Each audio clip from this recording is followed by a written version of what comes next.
Reflexión del Evangelio Dominical con su hermano en Cristo, Walter Fajardo. Queridos hermanos, qué alegría, qué gusto el poder compartir con ustedes la reflexión evangélica de la palabra de Dios. Queridos hermanos, continuamos nuestro peregrinar por este tiempo hermoso de la Santa Pascua, en la semana de semanas, y hemos llegado al cuarto domingo del tiempo de Pascua. El tiempo ciertamente transcurre rápido. Y este domingo es hermoso porque en la iglesia es conocido como el Domingo del Buen Pastor. Si nosotros miramos y atendemos a la primera lectura que se nos va a proclamar hoy, es la lectura del libro de los Hechos de los Apóstoles en el capítulo 2. Continuamos escuchando el discurso que Pedro lanza a la comunidad, un discurso querigmático, donde les invita a la conversión y a aceptar a Jesucristo como Salvador de las almas, como su Mesías, como su pastor. El Espíritu Santo les ha infundido esta gracia. La gente se reunió en torno a la casa donde estaban los discípulos orando porque escuchó un gran ruido. La venida del Espíritu Santo. Todo este tiempo nos va preparando también para llegar a la fiesta de Pentecostés y que profundicemos en ese misterio hermoso que hemos recibido de la tercera persona de la Santísima Trinidad, nuestro Dios, el Espíritu Santo. Y hoy el discurso de Pedro nos muestra cómo los apóstoles, con el poder del Espíritu Santo, predicaban la salvación a las almas.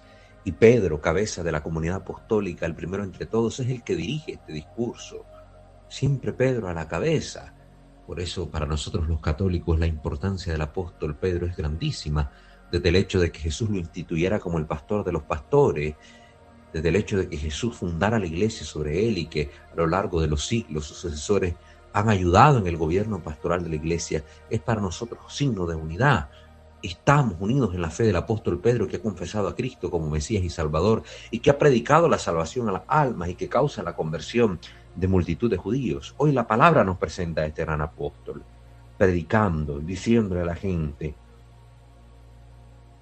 sepa todo Israel con absoluta certeza que Dios ha constituido Señor y Mesías al mismo Jesús a quien ustedes han crucificado.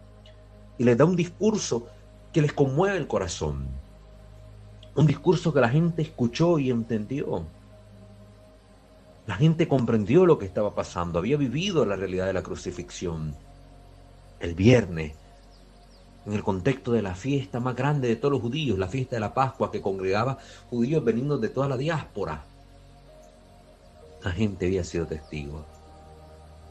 Y cree ahora por lo que están viendo, el poder de Dios actuando en los apóstoles.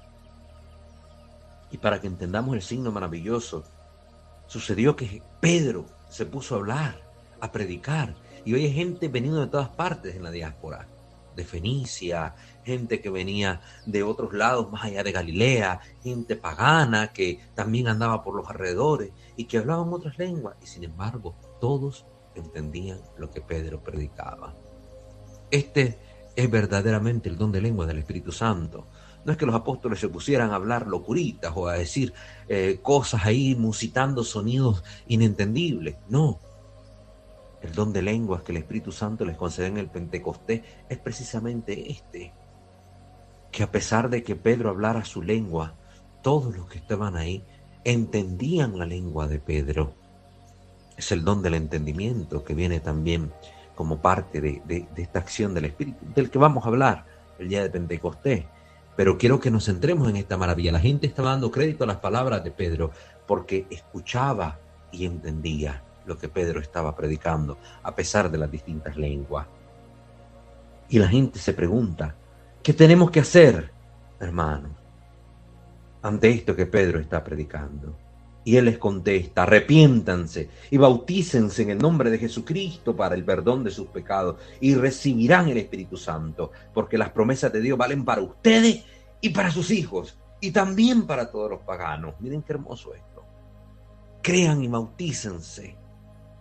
Bautícense creyendo en aquel que ha muerto por ustedes, Jesucristo. Por eso bautizamos aquí en la iglesia. En el nombre de Jesucristo, es decir, con la autoridad de Cristo, siguiendo lo que Cristo ha instituido. Vayan y bauticen en el nombre del Padre, del Hijo y del Espíritu Santo, la Santísima Trinidad, nuestro Dios.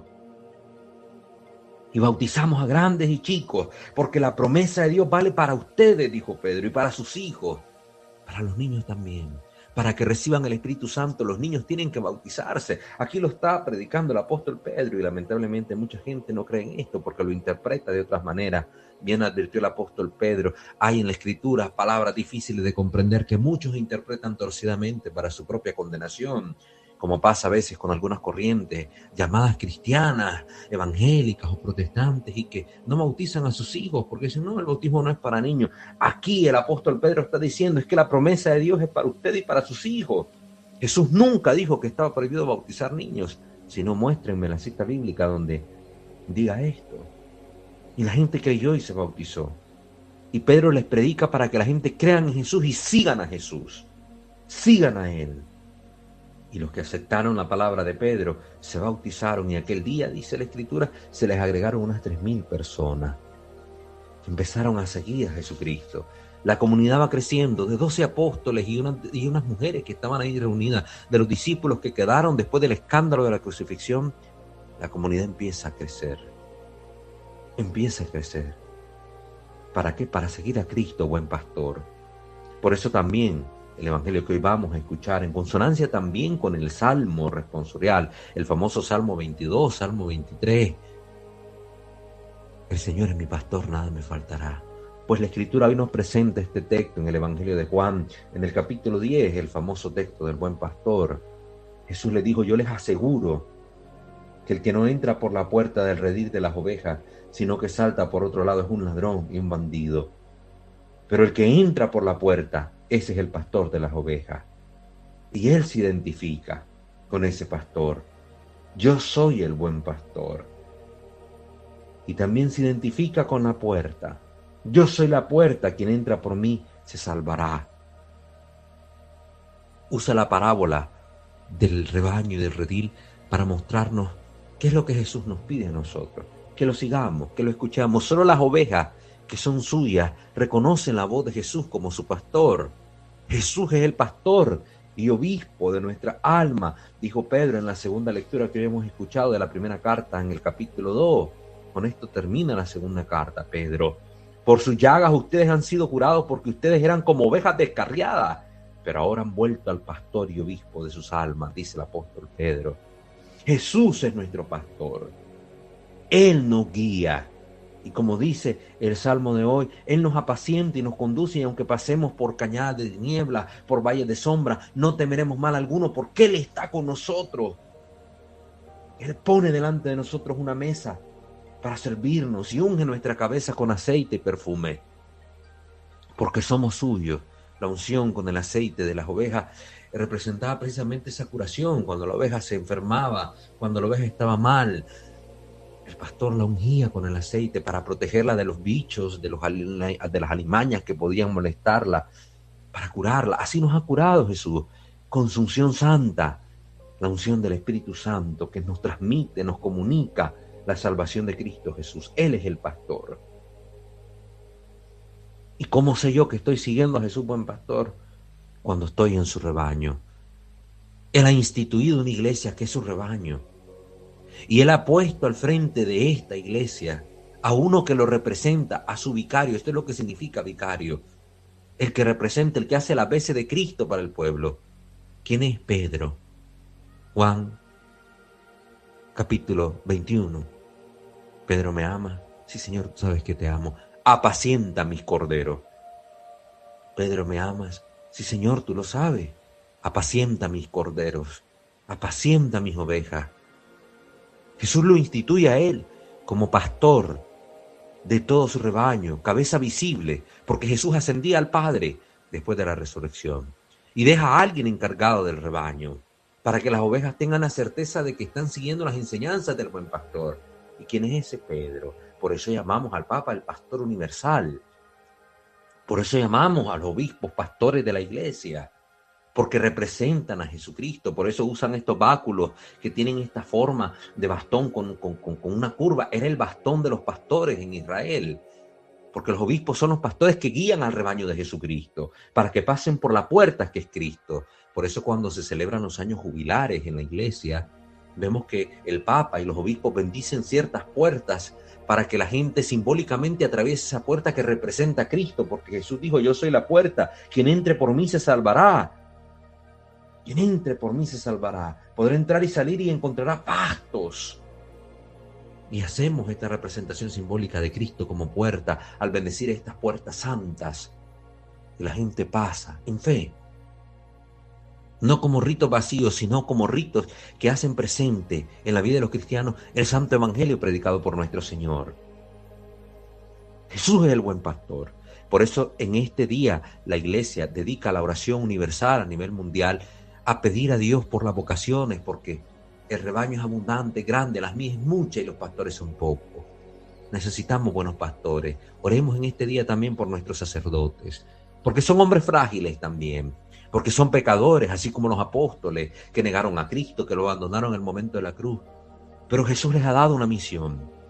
Y ellos con valentía, a pesar de sus fragilidades, cumplen con esta misión y nos predican la palabra y nos hablan de Cristo y nos llevan a Cristo. Y muchas veces es cierto, hay que hacer lo que Jesús dijo con respecto a los fariseos, escuchar y hacer lo que ellos nos digan, pero no imitarlos, porque tal vez algunos no son el mejor ejemplo. Pero son los pastores que Jesús ha escogido para ponernos al frente y que sigamos a Jesús, no a ellos, porque no estamos siguiéndolos a ellos, estamos siguiendo a Jesús, buen pastor, que nos guía a través de ellos. Pidamos por nuestros sacerdotes para que sean santos, sanos y sabios, según el corazón de Jesucristo, buen pastor, y que no sean lobos rapaces que comen a las ovejas, sino que salvan a las ovejas, que dan la vida por las ovejas, como Cristo ha dado la vida por los suyos. Oremos en este domingo por nuestros sacerdotes, por nuestro Papa. Oremos por las vocaciones, para que Dios las incremente y para que nosotros seamos capaces de escuchar la voz del buen pastor a través de la voz de estos sacerdotes, de estos obispos y del sumo pontífice, para que así, siguiendo a Cristo buen pastor, disfrutemos de esos pastos verdes que es el reino de los cielos. Esta es la invitación que quiero hacerles en este cuarto domingo del tiempo de Pascua. Queridos hermanos, invoquemos la bendición de Dios Supremo Pastor de su Iglesia, para que, guiados por Él, recibamos gracia y paz en nuestra vida. Que Dios nuestro Padre, rico en misericordia, que nos ha salvado en Cristo Jesús, su Hijo, Señor nuestro, que con su llaga nos ha curado, derrame sobre nosotros esa fuerza del Espíritu Santo para que nos vivifique, para que creamos en Él y vivamos y cumplamos las promesas de nuestro bautismo y seamos capaces de escuchar la voz de Cristo, buen pastor, que Él nos guíe por las tierras de la abundancia y de la bendición y nos dé la salvación eterna. Que nos bendiga a nosotros y a nuestras familias en el nombre del Padre, del Hijo y del Espíritu Santo. Amén. Feliz fiesta del buen pastor. Hasta la próxima.